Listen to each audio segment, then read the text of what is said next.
every relationship, at some point, you get to that moment where you have to have the talk. You've outlived infatuation. This is becoming more than just a friendship. And at some point, you get the courage to have the talk. And I remember having the talk with my soon-to-be wife.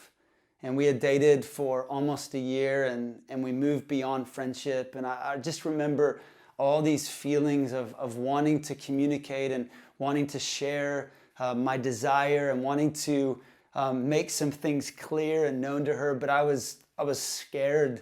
I was nervous. And I remember the night that I finally told her, and all of this well of emotion I finally was able to share with her, and just the freedom that came, and she said yes, and we began dating. And I realized this moment takes courage, it takes bravery, but it's so important, men, that you lead in this.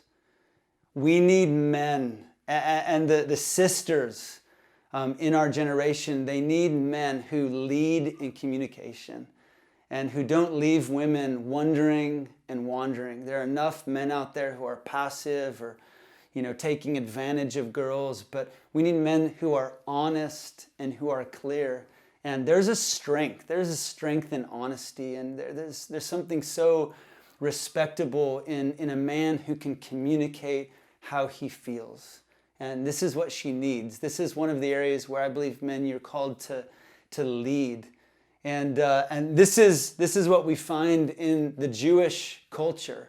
Once a man had made his intentions known to a woman that he wanted to date her, this man, he would actually go and he would begin building a room onto his father's house.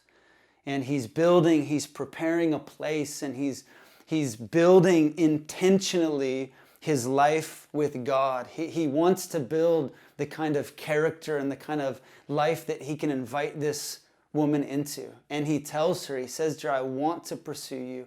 I want to date you.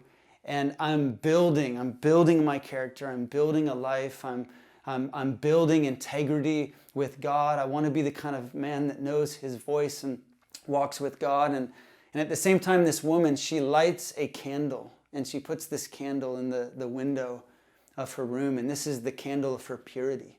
And so here she is, she's protecting her purity. And here's this man, and he's building a place, and really he's protecting her heart. And when you are honest and you're clear about your intentions and the kind of man that you want to be and the kind of relationship that you want to build and the kind of integrity that you want, when you're that kind of man, you're protecting not just her purity, but you're protecting her heart.